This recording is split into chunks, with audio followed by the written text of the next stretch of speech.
கரை மேல் பீரக்க வைத்தார், எங்களை சாக்காடலில் மிதக்க வைத்தார், கொசுவில் வாழ வைத்தார், எங்களை சிங்கப்பூருக்கு கொண்டு போற சொன்னார், சிங்கப்பூரை ஆக்கிடுவோம் சொன்னார்.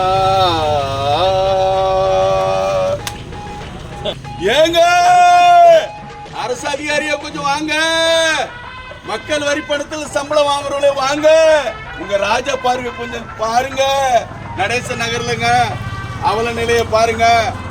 பாருங்க, கொட்டாங்கத்துல தண்ணி நின்னா கொசு உற்பத்தி ஆகுன்றீங்க, கயர்ல தண்ணி நின்னா கொசு உற்பத்தி ஆகுன்றீங்க. இங்க தண்ணி நிக்குதுங்க நடேச நகர்ல, மீன் உற்பத்தி ஆகுமாங்க, நண்டு உற்பத்தி ஆகுமா, இல்ல எறா உற்பத்தி ஆகுமா? யா